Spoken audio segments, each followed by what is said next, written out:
उसमें दो चीज़ आएंगे। अब बिल्कुल प्रोबेबिलिटी से रिलेटेड कोई बात करनी है तो करना, उससे अलग कुछ भी नहीं है। गलत पेज में हो छोड़ दो उसको, पहला एक्सरसाइज खत्म हो चुका है। नेक्स्ट पेज जो है 415 है, बट उसकी भी जरूरत नहीं है, वो मैंने हाथ पे लिया है क्योंकि मुझे एग्जांपल के क्वेश्चंस करवाने हैं। फिर जब मैं बोलूंगा तो बुक खोल लेना। तो अगला एक्सरसाइज स्टार्ट होता है मल्टीप्लिकेशन थ्योरम। अब बोलो ये क्या होता है?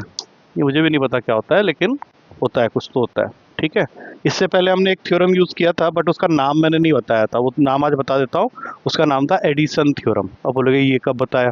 तो ये वाले थ्योरम को बोलते हैं, जब हमने ये वाला फॉर्मूला यूज़ किया था, याद है? कंप्लीट करो इस फॉर्मूला को,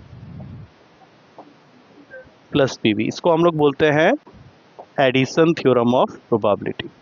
तो इसी तरह से हमारे पास में एक थ्योरम आता है जिसको हम लोग बोलते हैं मल्टीप्लिकेशन थ्योरम ऑफ प्रोबेबिलिटी। अब ये मल्टीप्लिकेशन थ्योरम के बारे में इस एक्सरसाइज में बात की गई है। इसके अलावा एक चीज़ और डिस्कस होगी, दैट इज इंडिपेंडेंट इवेंट्स। तो ये बताया नहीं, मम्मी का नहीं भी हो सकता है, नहीं चलो ऐसे ही, नहीं नहीं नहीं, एक इंडिपेंडेंट इवेंट्स के बारे में बात होगी, लेकिन that is related to multiplication theorem. तो पहले हम लोग मल्टीप्लिकेशन थ्योरम जानेंगे, उसके बाद ही किस में जाएंगे, इंडिपेंडेंट इवेंट्स में। तो मल्टीप्लिकेशन थ्योरम के लिए एक छोटा सा फॉर्मूला है तुम्हारे पास में, और उससे बेटर होगा कि तुम एक क्वेश्चन से उसको समझो। ठीक है, तो एक क्वेश्चन लिखो सीधा, ए बैग कंटेन्स, इसी के थ्रू हम लोग समझ जाएंगे मल्टीप्लिकेशन थ्योरम क्या होता है, because it is somewhere related to independent events only. A bag contains 10 black and 5 white balls. कुछ भी बोल रहा है, 10 black and 5 white balls, 2 balls are drawn at random. 2 balls are drawn from the bag, one after the other at random. One after the other लिख दो, one after the other without replacement. One after the other without replacement. What is the probability? What is the probability that both the balls drawn? What is the probability that both the balls drawn are black? Both the balls drawn are black. ठीक है, अब इसके अंदर जो हम करने वाले हैं वहीं से हमारा मल्टीप्लिकेशन थ्योरम स्टार्ट होगा। अगर इसको हल्का सा विजुअलाइज कर सको, क्योंकि ये बहुत इजी है क्वेश्चन। एक बैग है तुम्हारे पास, इसमें क्या है बताओ? 10 लाख, 10 ब्लैक और 5 वाइट। तुमने इसके अंदर से 2 बॉल निकालने हैं एक के बाद एक, लेकिन दोनों बॉल्स को उसने क्या बोला है, 2 कंडीशन उसने डाले हैं, दोनों बॉल्स क्या होने चाहिए, ब्लैक। और एक बॉल निकालने के बाद दूसरा बॉल तुमने विथ रिप्लेसमेंट, विथ रिप्लेसमेंट और विदाउट रिप्लेसमेंट में क्या बोला है क्वेश्चन? इस क्वेश्चन में क्या है, इसमें लिखा है विदाउट रिप्लेसमेंट। मतलब अगर तुमने पहला ब्लैक बॉल निकाला तो कितने में से निकालोगे, 15 में से, तो उसको निकालने की प्रोबेबिलिटी हो गई 10/15। लेकिन अगर तुमने उसको विदाउट रिप्लेसमेंट 9/14 हो जाएगा। तो ये हो गया इस क्वेश्चन का आंसर। बस ये समझ में आया। लेकिन विदाउट रिप्लेसमेंट का मतलब क्या है कि जो बॉल तुम निकाल चुके हो उसको वापस तो रखोगे नहीं। तो अगर वापस नहीं रखोगे और अगला बॉल ब्लैक ही निकालना है, तो 10 में से तो एक कम कर चुके हो ऑलरेडी, और पूरे 15 में से भी तो एक कम हो गया था ना जब तुमने ब्लैक बॉल निकाला था। तो अब वो नेक्स्ट ब्लैक बॉल निकलेगा 9 में से, और टोटल बॉल्स कितने हैं, 14। अब इसको सॉल्व कर लो, 5 के टेबल में ये 2 3 जाएगा, 3 3 था, तो ये आंसर हो गया 6/14। और कट रहा होगा देखो 2/7, तो आंसर हो जाएगा फाइनली 3/7। कुछ आया समझ में? तो ऐसे कुछ क्वेश्चंस अगर मैं दे दूं रैंडमली तो कर लोगे? जब आएगा तो बताऊंगा। अभी हम लोग मल्टीप्लिकेशन थ्योरम कर रहे हैं ना, मल्टीप्लिकेशन में नहीं है, आएगा मैं बताऊंगा। वैसे क्वेश्चन भी आएंगे, पहले ये समझ में आया कि नहीं। अगला क्वेश्चन खुद से ट्राई करोगे एक बार, मुझे बताना ना पड़े। हाँ देखो, 3 cards are drawn successively. 3 cards are drawn successively without replacement from a pack of 52 cards. 3 cards are drawn successively without replacement from a pack of 52 cards. What is the probability? What is the probability that first 2 cards are king? First 2 cards are king and the third card is an ace. ये हो जाएगा अपने आप, पूरा solve करके देना है इसका answer. Third card is an S card.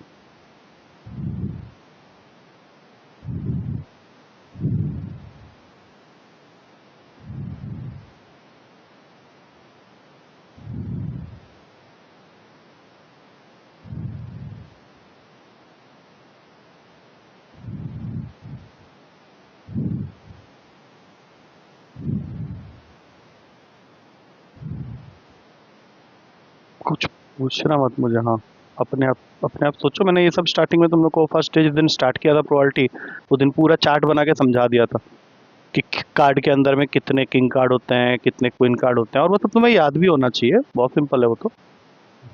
और उसमें रिप्लेसमेंट वाली बात भी याद रखना.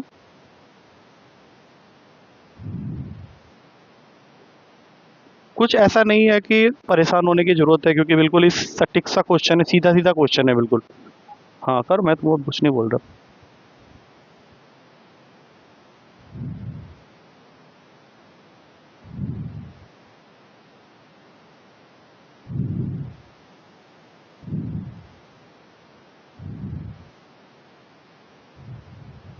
भाई तो गजब कर रहा है. किंग क्वीन जैक एस, या तो भी तो 4 ही होते हैं, अलग थोड़ी ना होता है कुछ.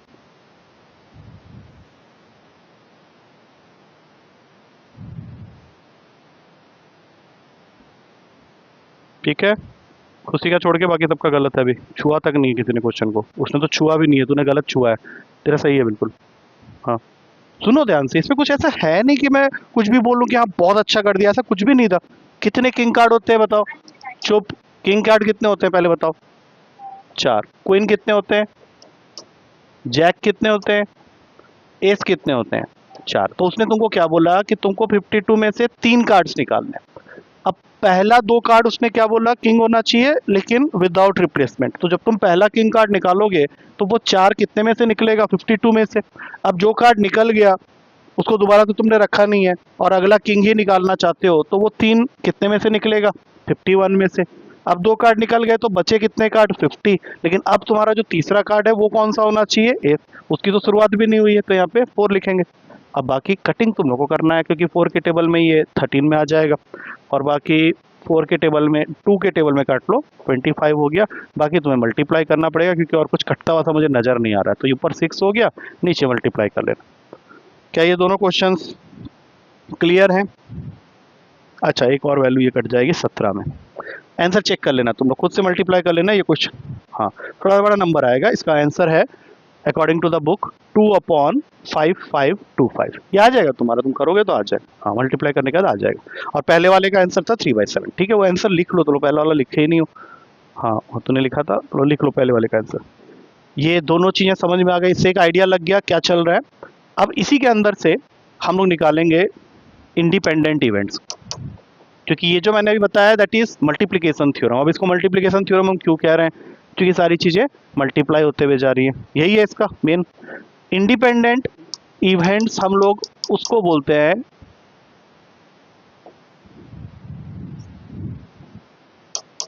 जिसमें क्वेश्चन के अंदर तुम्हें फिर से वो क्या करेगा? 2 इवेंट्स देगा. कोई भी 2 इवेंट्स दे सकता है, ए और बी. तो तुम्हें क्या करना है? पहले इनकी प्रोबेबिलिटी निकालनी है, और फिर इन दोनों इवेंट्स के इंटरसेक्शन की प्रोबेबिलिटी निकालनी, जो कि तुम पिछले एक्सरसाइज में काफ़ी सारे क्वेश्चंस कर चुके हो. क्वेश्चन में ऑलरेडी वो तुमको बता देगा कि तुम्हारा ए इवेंट क्या है, बी इवेंट क्या है. तो बस उनकी करस्पॉन्डिंग प्रोबेबिलिटीज लिखनी है, और साथ में दोनों को मिक्स करके जो इवेंट बन रहा है उसकी प्रोबेबिलिटी लिखनी है. अगर probability of A intersection B की वैल्यू दोनों प्रोबेबिलिटी के प्रोडक्ट के इक्वल आ जाए, तो हम लोग बोलेंगे कि the 2 events are independent events. दो तरह के क्वेश्चन होते हैं, एक तुम लोग ऑलरेडी कर चुके हो जिसमें तुम्हें अपने आप ही मल्टीप्लिकेशन थ्योरम लगाना है, और दूसरे में वो तुमको दो इवेंट्स दे देगा, पूछेगा whether they are independent events और नॉट, और कुछ छोटी छोटी चीज़ें और ऐड ऑन होगी जो कि पिछले एक्सरसाइज से रिलेटेड है। इसको नोट कर लो एक जगह में, मैं इसके कुछ एग्जांपल दिखाऊंगा कि हाउ टू डिसाइड। और अगर ये नहीं आया तो जबरदस्ती मत करना, सीधा लिख देना कि the events are not independent.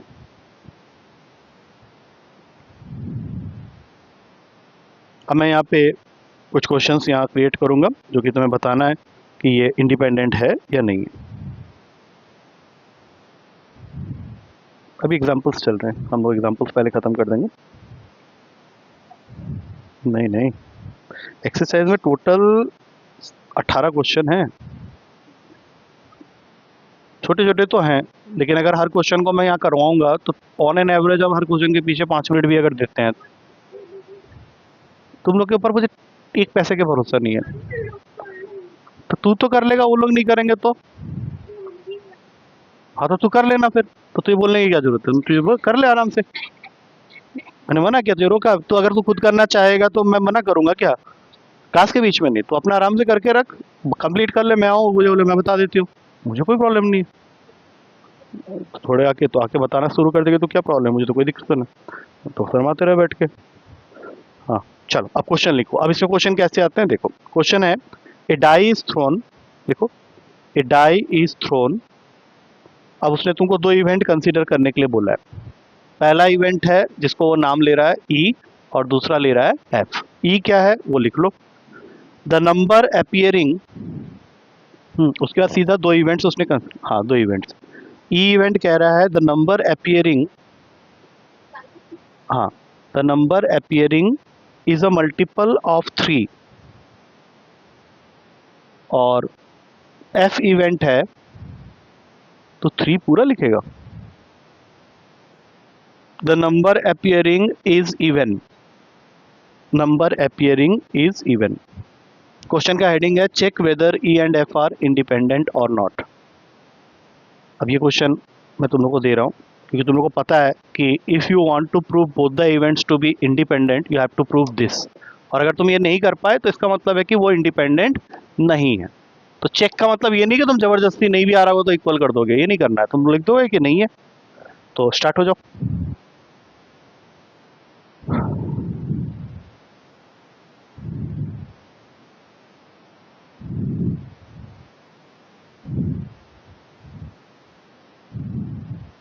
E F के बाद ए भी आ गया, जो है उसके अकॉर्डिंग करो ना, फिर टीचर को मौका दे रहे हो अपने को बेवकूफ बताने के लिए।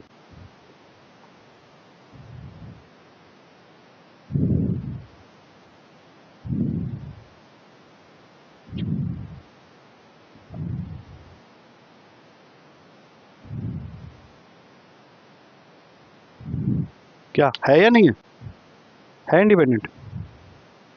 करके बताओ, आराम से कर लोगे, कोई ऐसी दिक्कत वाली क्वेश्चन है ही नहीं।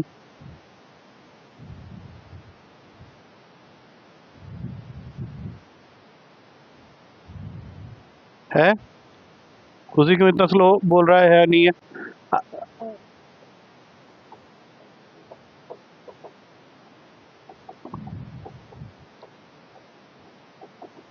आ गया समझ में?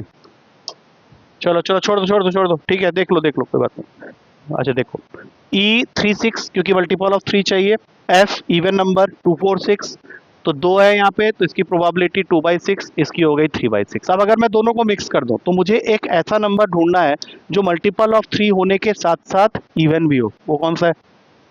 6। तो 6 आने की प्रोबेबिलिटी क्या होगी?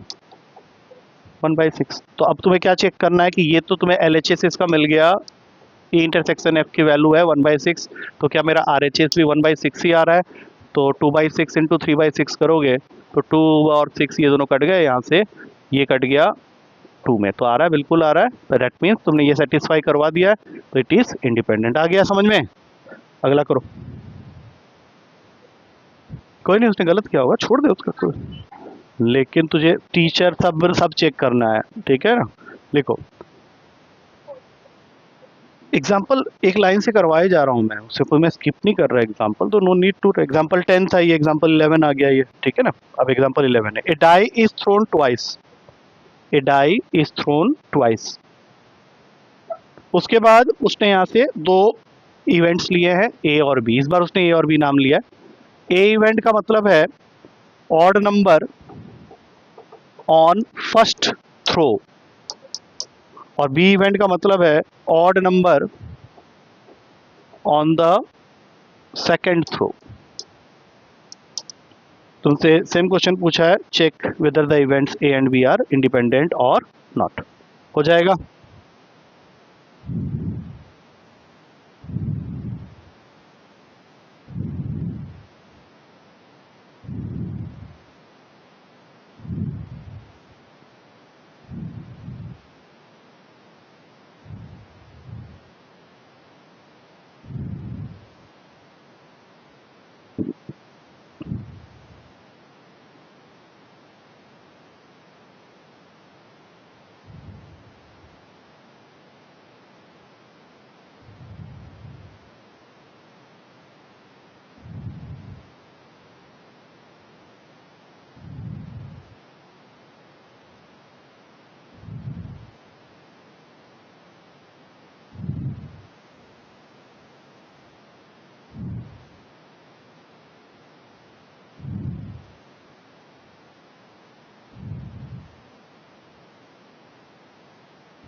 मतलब तेरे हिसाब से इंडिपेंडेंट ये नहीं है, यही बोल रहे हो ना। वेट, अच्छा तुम लोग का ये दोनों का आंसर 18/36 ही आया क्या? नहीं आया? कौन सा वाले का 12 आ रहा है? 12 आ रहा है, ओके करके देखते हैं। मुझे लगा 18 बोलोगे, लेकिन तुम लोगों ने 12 बोल दिया, तो ठीक है कोई बात नहीं। तो बता रहा हो जरा केस कुछ बताना जिसमें odd number on the first throw है। 1 से स्टार्ट करो ना। अच्छा, तेरे कितने बने? 1 ऑड नहीं होता।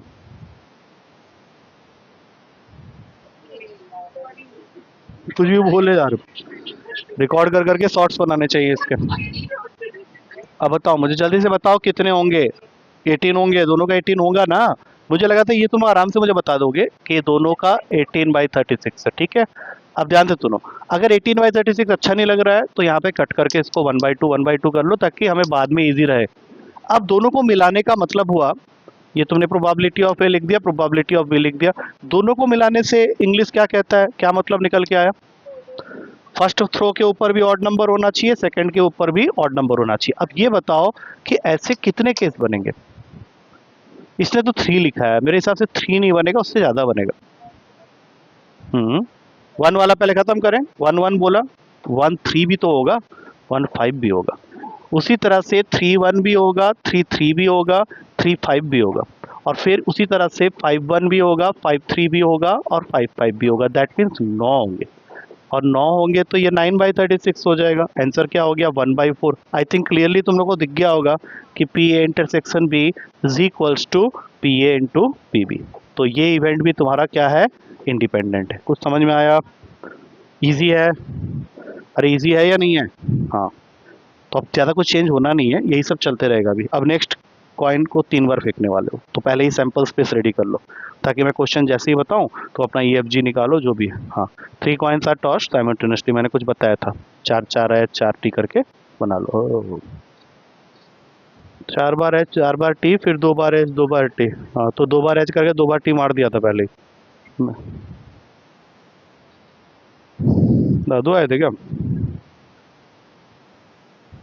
3 कॉइन का सैंपल स्पेस बना लो। 3 कॉइन का सैंपल स्पेस बना लो और उसी पेज में खत्म कर लेना, पलटना मत। बता 3 कॉइन फेंकेगा तो कितना होगा? तो एक्सरसाइज कंप्लीट करना था तुझे, कुछ सोच के ही बोलता हूँ ना कि तो। हाँ, 2 की पावर 3 8 होता है, 4 बार एच 4 बार टी, बताया तो था उस दिन, लिख लिया सबने। अब इसके अंदर से जो जो इवेंट्स मैं बोलूंगा उसको कंसीडर करना है, क्योंकि इस बार वो 3 इवेंट्स लेके आया है, ठीक है। तो पहले ले लो ई, ई को डिफाइन करो। ई इज 3 हेड और 3 टेल, 3 हेड और 3 टेल। एफ इवेंट है एटलीस्ट 2 हेड्स, एफ इवेंट का मतलब है एटलीस्ट 2 हेड्स।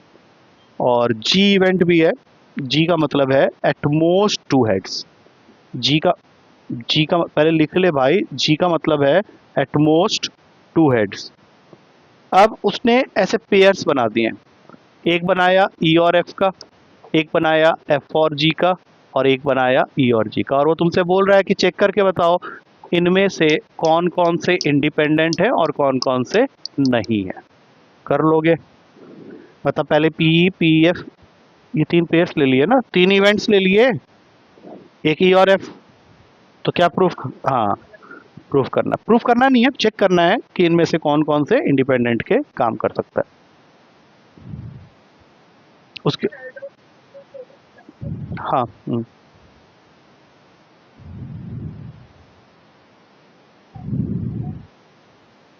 3 हेड और 3 टेल का मतलब क्या होता है? तीनों हेड तीनों टेल ना आए।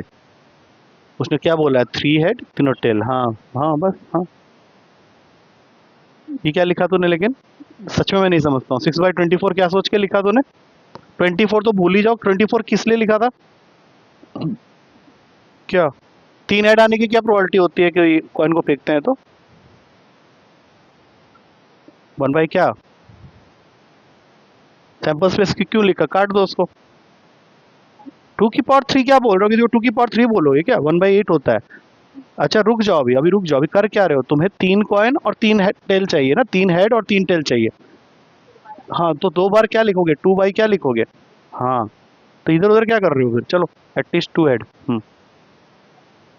2 या 2 से ज्यादा, अभी के 10 बार नहीं बोलूंगा ना, तुम कितनी बार बता चुका हूँ। एटलीस्ट का मतलब होता है 2 या 2 से ज्यादा, एटमोस्ट होता है तो 2 या 2 से कम।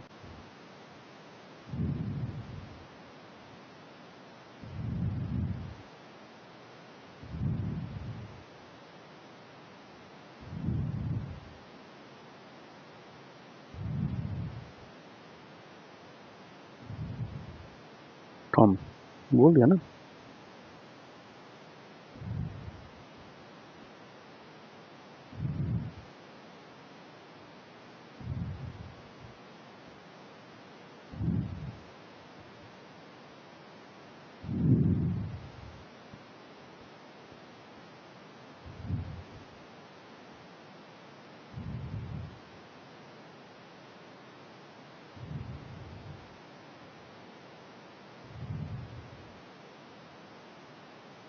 तुम लोग मुझे क्वेश्चन को आगे बढ़ाने से पहले एक बार बताओ, पहले तुम लोगों ने क्या क्या निकाला हुआ है? पहले बताओ पीई कितना निकला है? सबका निकला है। पी एफ क्या निकाला हुआ है?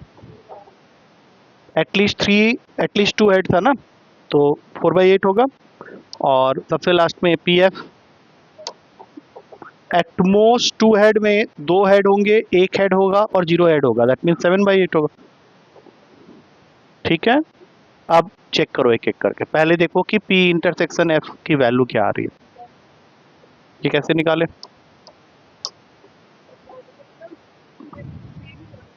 हाँ, एक ही आएगा। हाँ, और फिर पी एफ इंटरसेक्शन जी कितना आ रहा है देखो, निकालो।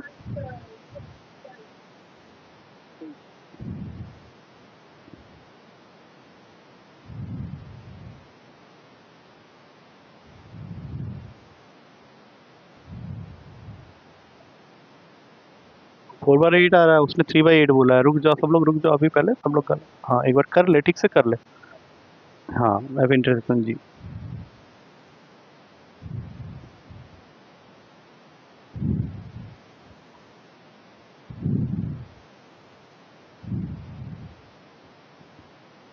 ठीक है, और पी ई इंटरसेक्शन जी कितना आ रहा है? कुछ भी नहीं है कॉमन। ई का मतलब है 3 हेड या फिर 3 टेल, और जी का मतलब है एटमोस्ट 2 हेड। तो एटमोस्ट 2 हेड में 1/8। अब चेक करो, अब तुम लोगों ने निकाल लिया है पूरी वैल्यू। अब बताओ पहला वाला होगा क्या, कैसे? क्योंकि पी इंटरसेक्शन एफ की जो वैल्यू आई है वो इक्वल होनी चाहिए P E into P F के साथ में। पी की वैल्यू हमने निकाली थी 2/8 और इसकी निकाली थी 4/8, तो इसको मल्टीप्लाई को कट कर लो पहले, तो ये आ रहा है 1/8। आई थिंक ठीक है ये। तो पहला वाला ई और एफ जो है वो इंडिपेंडेंट है। इस तरह से बाकी चेक करके बताओ, बाकी दोनों। हाँ ठीक है, पहला वाला तो आ गया इंडिपेंडेंट, दूसरा वाला नहीं होगा। तीसरा देख लो एक बार जल्दी से। तीसरा भी नहीं होगा, क्योंकि ई और जी का जब मल्टीप्लिकेशन करोगे तो 1/8 तो नहीं आने वाला। ठीक है, आ गया समझ में अभी? चल, अब इसके बाद हम लोग जाएंगे थोड़ा सा एक्सरसाइज के अंदर। अब यहाँ से हम लोग एक्सरसाइज में जा रहे हैं। हेडिंग डालो एक्सरसाइज 13.2। पहला क्वेश्चन, जो कि मुझे उम्मीद है कि तुम लोग आराम से कर लोगे, मैं यहाँ लिख रहा हूँ। पी ए की वैल्यू दे रखी है 3/5, पी बी की वैल्यू दे रखी है 1/5, और उसने तुमको बोला है find P A intersection B if A and B are independent events. ये तुम लोग करके बताओ जल्दी से, क्योंकि ये इस एक्सरसाइज का सबसे इजीएस्ट क्वेश्चन है। जल्दी। अगर ए एंड बी इंडिपेंडेंट इवेंट्स हैं तो पी ए इंटरसेक्शन बी क्या होगा, अगर पी ए की वैल्यू दे रखी है और पी बी की वैल्यू भी दे रखी है। जल्दी।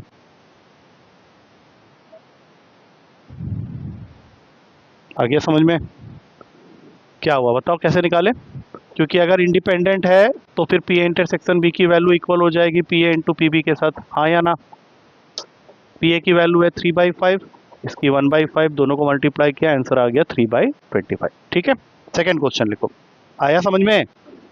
हाँ, क्वेश्चन लिखोगे तो सोचोगे सोचोगे तो आंसर करोगे, उसमें अगर थोड़ा स्लो भी चलेगा तो मुझे कोई दिक्कत नहीं है, एट द एंड तुमको समझ में आना चाहिए। Question number 2। Two cards are drawn, two cards are drawn at random and without replacement. इस तरह के क्वेश्चन अभी स्टार्टिंग में मैंने लिखवाए थे। Eight random and without replacement from a pack of 52 cards, from a pack of 52 cards.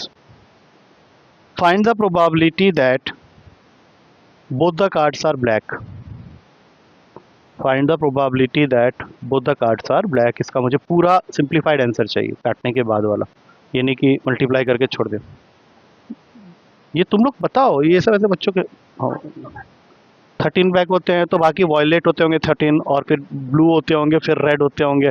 हाँ, 2 तरह के कार्ड होते हैं, कोई भी बता देगा कॉमन सेंस से कि 26-26 में बटे होते हैं। आराम से करो। ब्लैक 13 कर दिया मैंने, ब्लू भी होगा, रेड भी होगा, वॉयलेट आ जाएगा फिर। अरे क्या होना क्या है उसमें, कार्ड्स में होना क्या? हम लोग खेल, मुझे नहीं आता खेलना। किसको? अच्छा जल्दी करो थोड़ा सा। इसमें इतना टाइम मत लगाओ, जल्दी कर लो, इसमें कुछ रख। ये आंसर बोल रहा है तू पक्का? अभी इन लोग का इसलिए मैं वेट कर रहा हूँ अभी। हाँ 20 क्या रहा है बे? हाँ, तो इसमें तो सोचने वाली बात क्या है? वाह, कार्ड निकालने के बाद एक बढ़ गया, ये कैसे हुआ? दादू आएंगे ना, नहीं तो क्या बोलूँ मैं? बोला बेटी 52 का कार्ड निकाल देती है, उसका 53 हो जाता है, आप रख देते हो क्या धीरे से एक जोकर वाला कार्ड? तो अभी जो और घटिया काम कर रहा है, एक और घटिया काम कर रहा है, कटेगा 26 के टेबल में 52 नहीं आता। तो क्यों बोल रहा है? चुपचाप बैठ, उनको करने देना। हाँ, अब आंसर आ गया, जल्दी से निकालो। नीचे, बस ये खत्म, ये सब क्वेश्चन ऐसे उड़ जाएंगे। अब आ जाओ, इसका आंसर आया 25/102। Next question third. ये करोगे तो 10 रुपये लेके जाना, तुम्हारा 10 बाकी था ना, 20 हो जाएंगे, क्योंकि थोड़ा सा लंबा है। लेकिन है आसान है, लेकिन आसान है। ए बॉक्स ऑफ ऑरेंजेस तेरे से पूछा मैंने क्वालिटी ऑफ क्वेश्चन, मैंने बोला जो करेगा उसको 10 रुपये मिलेंगे, और पहले करने पे। हाँ, ध्यान से सुनो, तुमको हो सकता है बोलते बोलते ही निकल जाए answer. A box of oranges is inspected bye examining. जब मैं बोल रहा हूँ ना, उसको सोचते हुए जाना, ये नहीं कि लिख रहे हो कविता की तरह।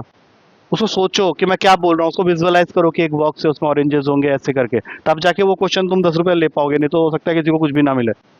A box of oranges is inspected bye examining 3 randomly selected oranges, 3 randomly selected oranges without replacement, 3 randomly selected oranges without replacement.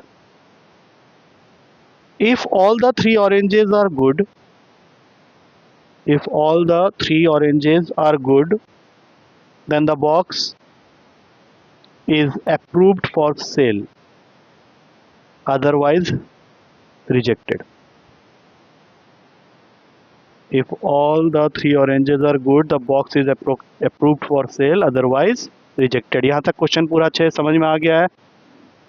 अब सुनो, यहाँ से लास्ट लाइन है, क्योंकि इसके बाद ही तुम्हारी स्पीड देखना है मुझे, ठीक है ना।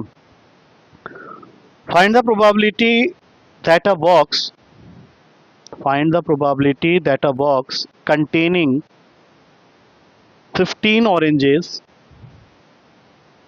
out of which, हाँ 15, 15 oranges out of which 12 are good and 3 are bad will be approved for sale, will be approved for sale. अब इस क्वेश्चन को जो पहले करेगा उसको 10 रुपये मिलेंगे।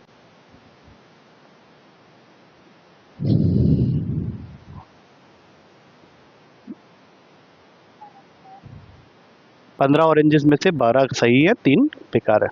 हाँ, सेम बॉक्स की बात हो रही है, बॉक्स की तो कहानी, एक ही बॉक्स है हमारे पास।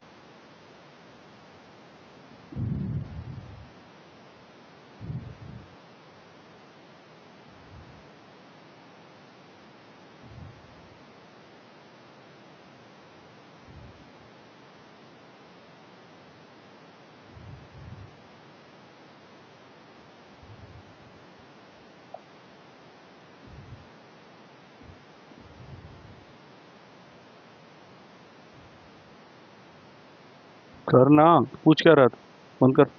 तो स्मेल आ रहा है तो बोल दे कि स्मेल आ रहा है, तो मुझे भी बोल सकता था, कोई दिक्कत नहीं।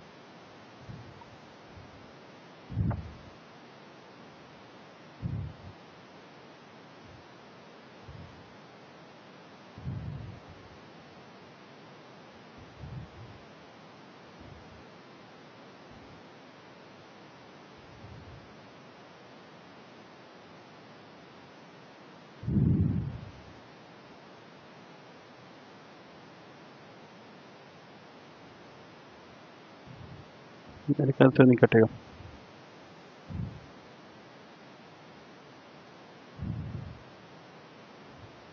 सबके आंसर्स, 2 लोगों के आंसर आ गए हैं, तेरा रह गया ना, जल्दी से बता, ताकि मैं उसको वेरीफाई करके बता सकूं कि कोई 10 रुपये जीता है या कोई भी नहीं जीता है। यस, तेरा 4/5, इसका भी, इसने भी 4/5 लिखा हुआ है, ठीक है।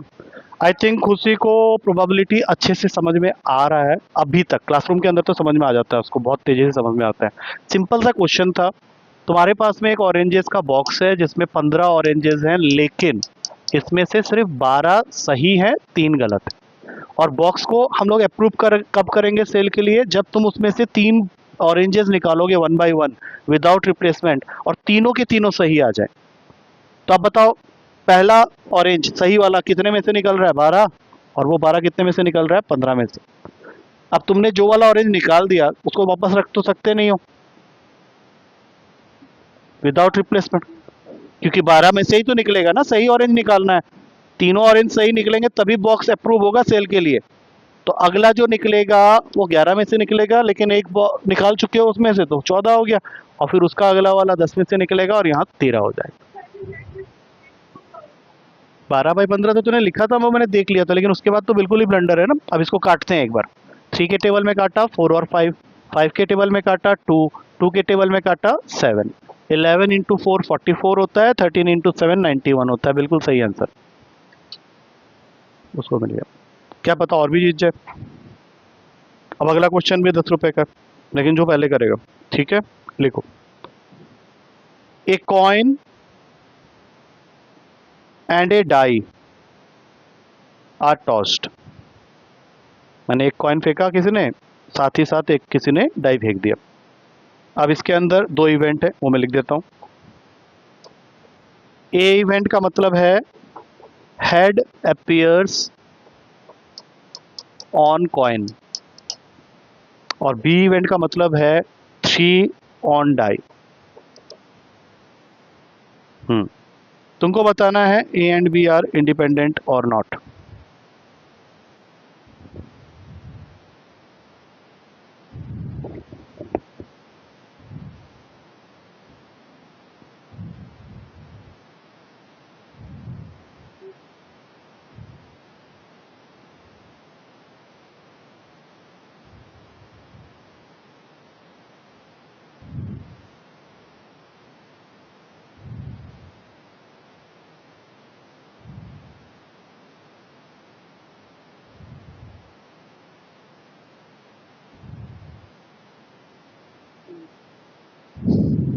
कर लेंगे, बाकी लोग को भी कर लेंगे, बाकी लोग को भी कर लेंगे।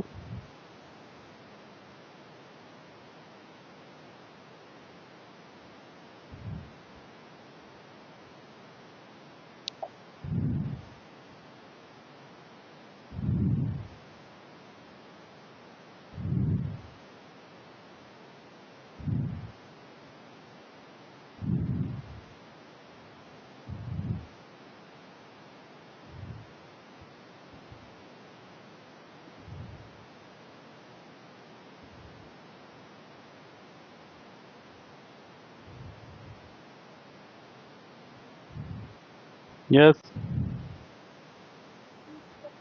ज़्यादा नहीं रुक सकता।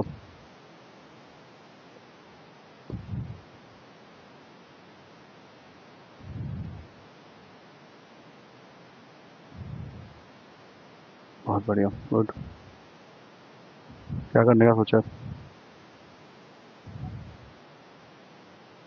देखो आंसर तो एक ही है, या तो तुम बोलोगे हाँ इंडिपेंडेंट है, या फिर बोलोगे नहीं इंडिपेंडेंट नहीं है। इतना टाइम लगा दोगे? 18 क्वेश्चन करना था,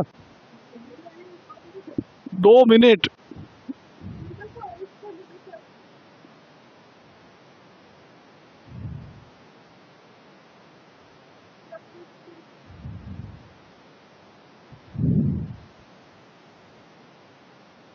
सैंपल स्पेस 18 कैसे हो गया जरा?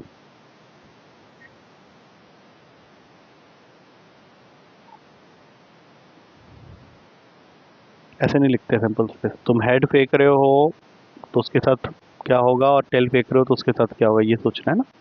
चलो नहीं आओ, इस क्वेश्चन का आंसर मेरे ख्याल से अभी तक कोई फिगर आउट कर नहीं पाया ढंग से। कंफ्यूजिंग हो रहा होगा तुम लोग को। तेरा तो गलत है। नहीं तो गलत है, इसलिए कह रहा हूँ मैंने। देखो इसका आंसर यस और नो में है, तुमने जो आंसर दिया वो नो है, तो दूसरा वाला यस होगा। इस क्वेश्चन को किसी ने किया नहीं। अब ध्यान से सुनो, जब तुमको क्वेश्चन ने ये बोल दिया कि तुमने दोनों चीजों को एक साथ फेंका है, तो तुम्हारा सैंपल स्पेस ऐसे बनना चाहिए था। H1, H2, H3, H4, H5, H6, ये तब। और दूसरे T1, T2, T3, T4, T5, T6, क्या इस तरह से सोचा था तुम लोगों ने? ठीक है, आप सुनो ध्यान से। अगर मैं इंडिविजुअल बात करूं तो पी ए की प्रोबेबिलिटी 1/2 होगी, होगी या नहीं? क्योंकि कॉइन तो एक ही उछाल रहे हो ना, तो हेड या टेल आने की प्रोबेबिलिटी क्या होगी? 1/2। जब एक एक करके पी ए और पी बी निकालोगे तब तो मिक्स नहीं करते ना। और यहाँ पे जब 3 आने की प्रोबेबिलिटी देख रहे हो तो वो 1/6 होगा। ये बात समझ में आ गई?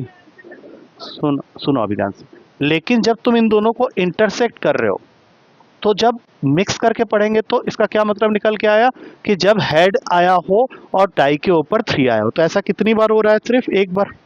और टोटल केस कितने हमारे बने हैं? 12। तो ये हो गया 1/12। आप जरा ध्यान से देखो, पी इंटरसेक्शन बी की जो वैल्यू है वो P A into P B के इक्वल है। अभी नहीं, उसने तो अलग ही कर दिया, उसने सोचा कि ये दोनों के बीच कोई सिमिलरिटी ही नहीं है, जबकि क्वेश्चन के स्टार्टिंग में ही बोला है कि दोनों चीज़ें तुमने एक साथ फेंकी हैं। तो this is a independent event. चलो अगला क्वेश्चन सेम तरीके से है, और तुमको इस बार फिर से बताना है कि ये यस और नो में बताना है, इंडिपेंडेंट है या नहीं है। इसमें मत रखो क्योंकि बहुत सिंपल है, फिर आएंगे पैसे वाले आएंगे, टेंशन मत लो। लिखो, एक डाई है, डाई के ऊपर कौन कौन से नंबर होते हैं? तो क्वेश्चन कह रहा है कि 1 2 3 जो है वो लिखा हुआ है रेड कलर में, और 4 5 6 जो है वो लिखा हुआ है ग्रीन कलर में। मतलब डाई तो डाई है, लेकिन उसमें जो 1 2 3 नंबर है वो रेड कलर में लिखा हुआ है, और 4 5 6 ग्रीन कलर में। मतलब तुम्हारा जो डाई है वो दो कलर से बना हुआ है, रेड एंड ग्रीन। जहाँ जहाँ रेड फेसेस है वहाँ पे क्या लिखा हुआ है? 1 2 3, और जहाँ जहाँ ग्रीन फेसेस है वहाँ पे 4 5 6। टोटल फेस कितने होते हैं डाई के ऊपर? 6 होते हैं ना, 30 6, हाँ। लिखो, अब ए इवेंट कह रहा है कि तुम्हारे पास में नंबर इज इवन, और बी इवेंट कह रहा है नंबर इज रेड। अब तुमको ये बताना है कि ये इंडिपेंडेंट है या नहीं।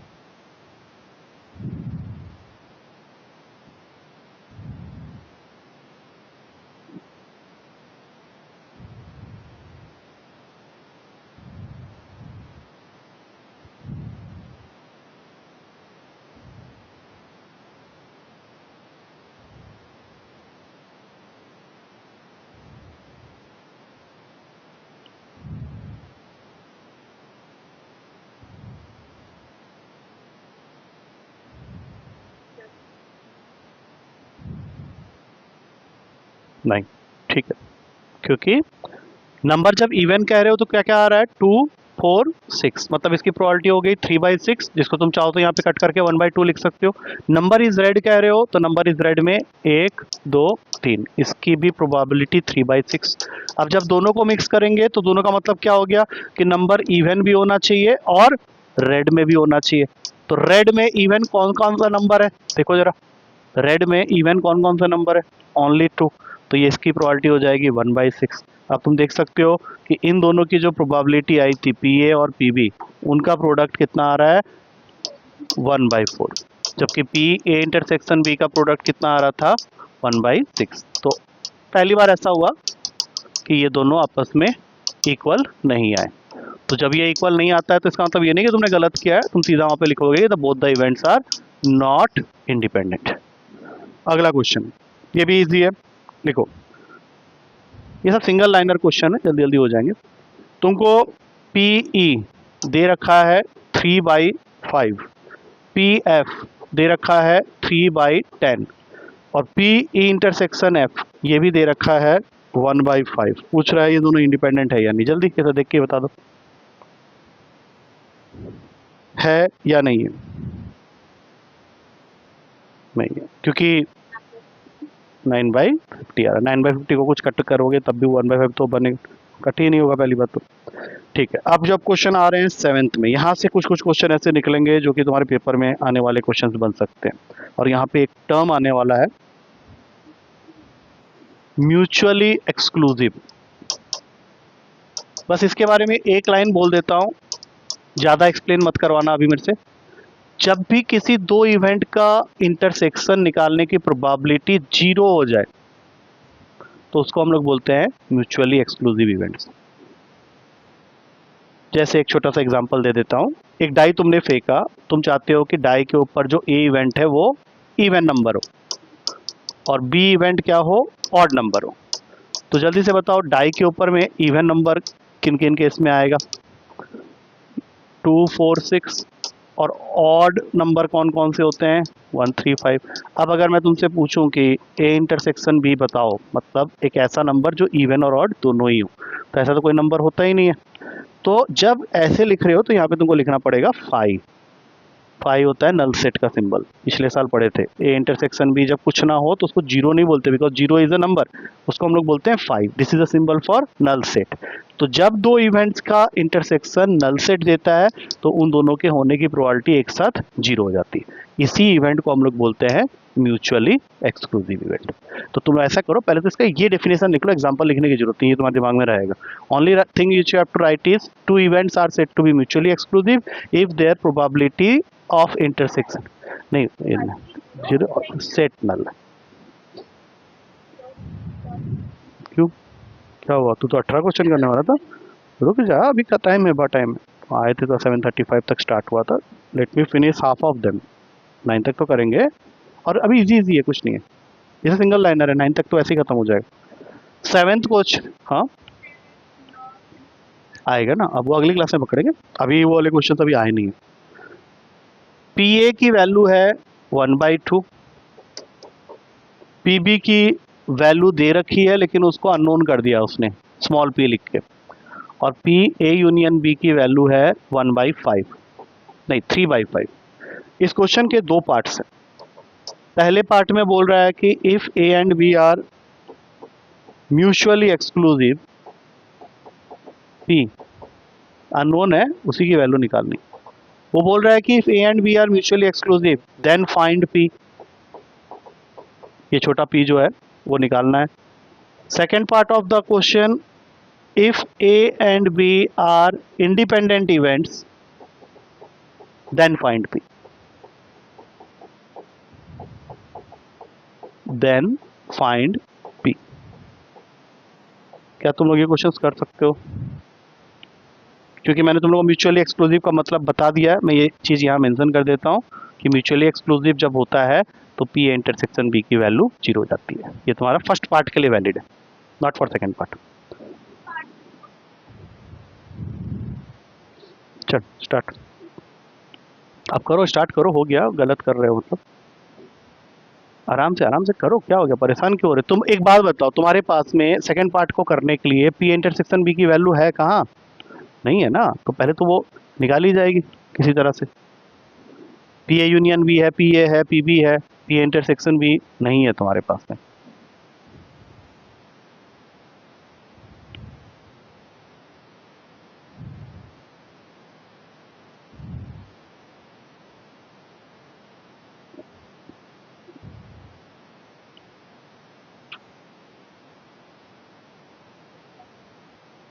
पहले का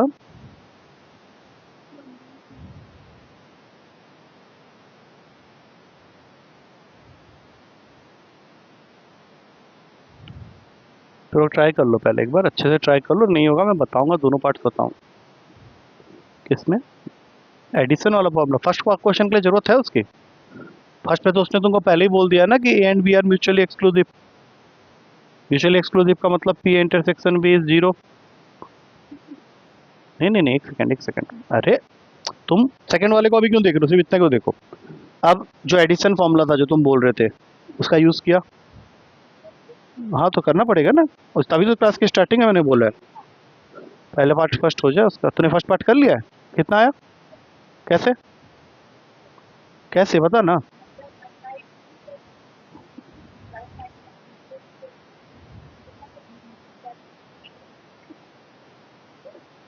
राइट, ये सही बोल रहा है, ठीक है। देखो फर्स्ट पार्ट के अंदर में जब तुम्हें पी निकालना है तो तुम्हें एक बार वो फॉर्मूला लिखना पड़ेगा। फॉर्मूला क्या होता है? P A union B plus P A intersection B is equals to P A plus P B. नहीं, वैसा नहीं है, वो सेकंड पार्ट के लिए क्या हो, सेकंड पार्ट के लिए क्या हो, छोड़ दे तू उसका उसका छोड़ देना। एक सेकंड तो यहाँ देख, अब पी ए यूनियन बी तो हमें गिवन है 3/5, लेकिन इस बार पी ए इंटरसेक्शन भी जीरो हो जाएगा, म्यूचुअली एक्सक्लूसिव है। पी ए की वैल्यू दे रखी है हाफ, पी बी तुम्हें निकालना है जो कि पी है। तो फर्स्ट पार्ट आ गया। सेकंड करना है? नहीं, हाँ करोगे करोगे, क्या हो गया, क्यों परेशान? हाँ हाँ, क्यों यूनियन लिखा हुआ है, इंटरसेक्शन तो पहले ही है। हाँ, अब जल्दी इसका आंसर निकालो कितना आ रहा है।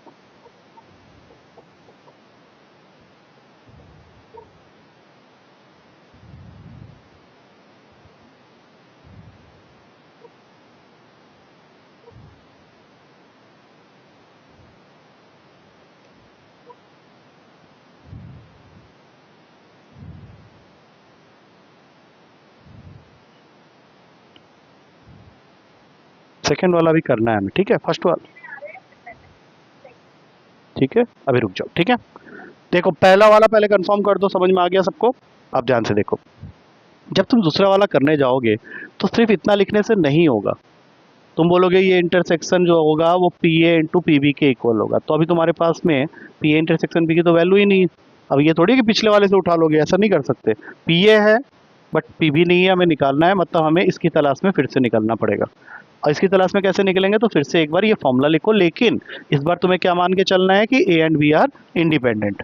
तो एक बार फॉर्मूला लिखते हैं फिर से, P A union B plus P A intersection B is equals to P A plus P B.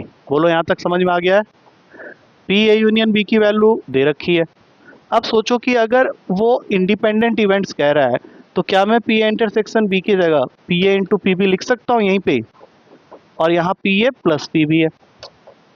अब इसमें से एक वैल्यू तुम्हें पता है and that value is P A, तो यहाँ पे हाफ लिख देंगे, पी बी की जगह पी लिख देंगे, फिर यहाँ हाफ लिख देंगे लेकिन यहाँ पे प्लस पी होगा। Now can you solve that equation, solve करो और देखो कि उसने जो आंसर निकाला है 1/5 वो सही भी है या नहीं।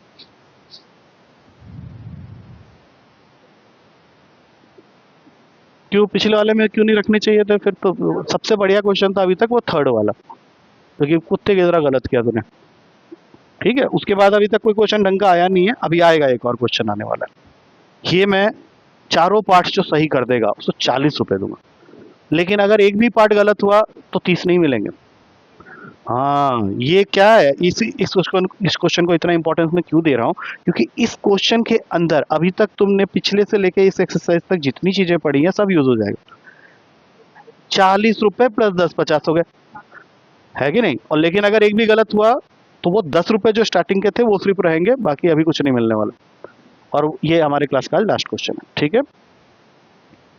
इसका आंसर तो 9 बजे जा 10 बजे जा, मुझे क्या फर्क पड़ता है। देखो ये लास्ट वाले क्वेश्चन में भी तुम लोगों ने 10 मिनट लगा देने हैं, मुझे मालूम है, क्योंकि 4 पार्ट्स हैं।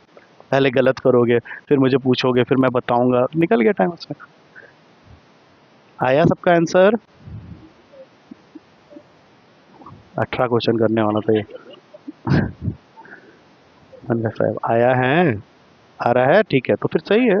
नहीं आ रहा, चलो यहाँ से देखना स्टार्ट करो। देखो 3/5 प्लस p/2 होगा या नहीं, is equals to 1/2 plus P. तो जो हमें निकालना होता है उसकी वैल्यू को एक तरफ कर लेंगे पहले। तो ये जो 3/5 और 1/2 है इसको यहाँ ले आओ और ये p के पास में भेज दो p/2। इस सॉल्यूशन को तो हम लोग अभी जस्ट किए थे, 3/5 माइनस 1/2 तो 1/10 आया था, तो यहाँ पे तो 1/10 लिख दो, और p में से आधा निकालोगे तो p/2 ही बचेगा, और ये 2 10 इसको काटेगा, 1/5 आ गया आंसर। याद रखना है, सब क्वेश्चन टीचर देगा। अच्छा, अगले क्वेश्चन के बारे में पहले ही बता चुका हूँ कि अभी तक तुमने पिछले और इस एक्सरसाइज को मिला के जो जो पढ़ा है वो सारा यूज हो जाएगा। और उस क्वेश्चन के 4 पार्ट्स बने हुए हैं, तो चारों के चारों जिसके सही आ जाएंगे सबसे पहले उसको 40 रुपए मिलेंगे। तो पढ़ भी रहा था, तू बैठा है यहाँ पे मस्ती कर रहा है, तुम लोग से बात कर करके मैं पढ़ा रहा हूँ, तुम लोग क्लास नहीं चल रही है, ये तुम ही लोग पढ़ रहे हो, मुझे पढ़ा रहे हो, मैं तुम लोगों को पढ़ा रहा हूँ, दैट्स इट। तो क्लास को वैसे समझ कर नहीं पढ़ रहे हो तो प्रॉब्लम है ना तुम लोग के साथ। चलो क्वेश्चन की स्टार्टिंग लो, लिख ले आराम से। तो ये क्या वर्किंग क्या लिख रहा है, तो यहाँ से तो खुद ही सॉल्व कर लेना चाहिए। हाँ लिख ले, चल कोई बात नहीं, उसको भी तो लिख रहा है, तो अपने ऊपर कॉन्फिडेंस है ही नहीं, तुझे यहीं पे छोड़ देना चाहिए था कि यार यहाँ से तो मैं खींच लूंगी अपने आप, सारे वैल्यूज तो है मेरे पास में, क्या दिक्कत है। 40 रुपए तभी मिलेंगे जब चारों पार्ट सही होंगे। ये मत बोलना कि 20 दे दो लेकिन 2 गलत है, कोई बात नहीं, संडे को क्या, अभी संडे की बात बाहर में होगी। हाँ सैटरडे तुम्हारा पेपर है भाई साहब। ऐसा करो सर, घर से एक डिस्क्लेमर मुझे लिखवा के ले आओ कि अगर हमारे 30 नंबर आएंगे, अंकल 30 नंबर प्रिडिक्ट कर रहे हैं प्रैक्टिकल हटा के, तो आपको चलेगा। मैंने कोई पेपर क्या, मैं तो बोलूँगा क्लास ही मत आओ। संडे को नहीं ना, उसका खुद पेपर है वहाँ पे ITS का, वो दे रही है ना वहाँ पे पेपर, इसलिए मैंने उसको चेंज करके सैटरडे कर दिया। Now see I don't have a problem for everyone, Friday का वो कुछ बता देगी, तो पेपर देना है या नहीं देना है, कहने को तो मैं संडे भी ले सकता हूँ पेपर, सभी को देना पड़ेगा, बोलो नहीं कंपलसरी देना है, होगा नहीं होगा ना, तो just go for Saturday, that's it. अब अगला क्वेश्चन जिसके बारे में मैं ऑलरेडी बता चुका हूँ, लिखो question number 8। A and B are independent events, पहले ही उसने बता दिया, फर्स्ट लाइन है A and B are independent events. 2 values वो तुमको देगा, बदले में 4 वैल्यूज मांगेगा। आगे की पूरी कहानी तुम लोग को लिखनी है। जो पहले चारों पार्ट्स कर लेगा वही कॉल करेगा। अगर उसके सारे आंसर सही हुए तो 40 रुपये, बाकियों को कुछ नहीं। और अगर नहीं आया तो कोई बात नहीं, एक भी गलत हुआ तो 20, 30, 10 ऐसा कोई स्कीम इसमें है नहीं। नहीं है नैना, मैं क्या बोल रहा हूँ, अनपढ़ों की जैसी बातें कर। जो चीज़ मैंने पढ़ाया नहीं उसके बारे में क्यों बात करूंगा। थोड़ा फेवरेट चीज़ आ गई अभी देखो। चलो अब स्टार्ट हो जाए, ये चारों निकालने।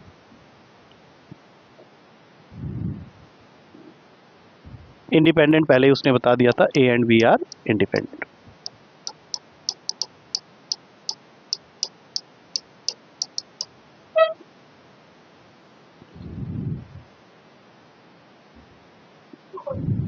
कोई बोलो नहीं, कुछ करो आराम से, तुम ही लोग जल्दी कर लोगे, कोई भी कर सकता है, कुछ भी नहीं है इसके अंदर।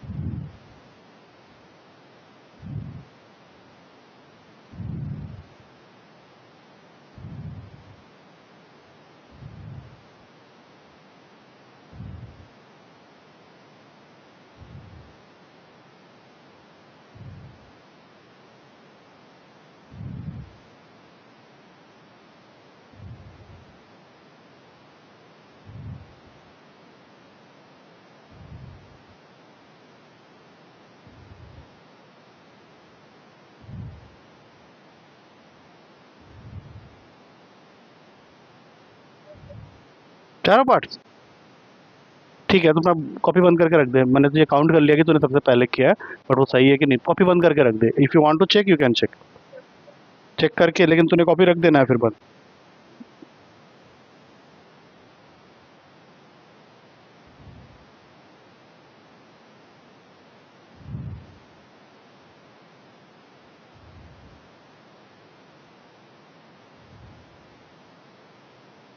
हाँ, चारों पार्ट्स स्टेट राइट।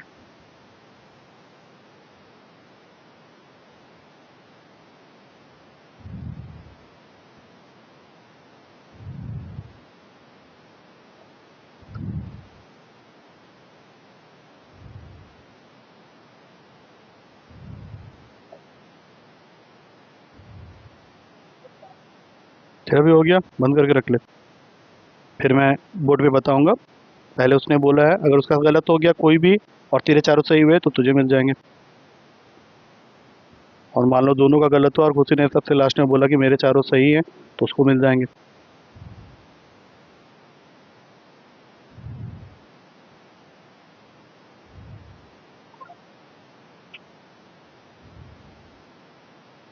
उसको क्या पता, उसको थोड़ा ना पता होगा। तो तू बंद करके बैठ बैठ, तुझे कॉन्फिडेंस है तो बंद करके बैठ जा।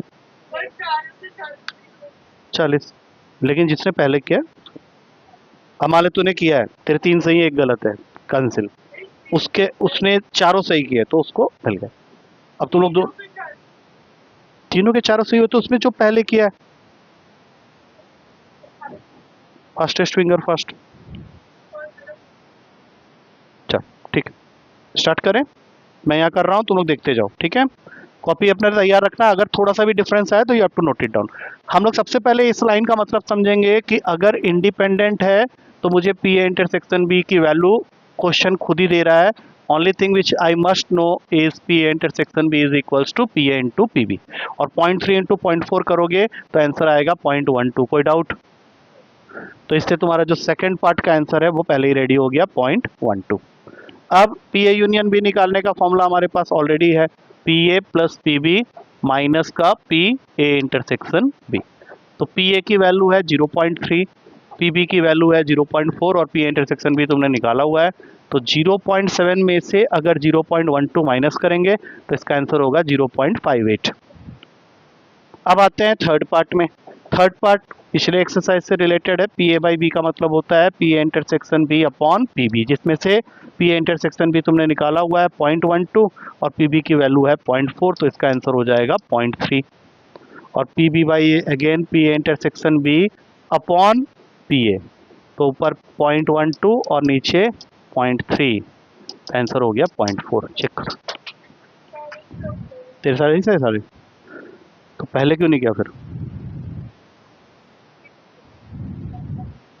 चल ठीक है, अभी से बता दे रहा हूँ, सैटरडे पेपर जब होगा तब तक तो ये खत्म हो चुका होगा आराम से। तुम लोग का अभी कल क्लास नहीं है क्योंकि you have chemistry paper in your Friday, ठीक है? तो कल अपना रिलैक्स कर लेना।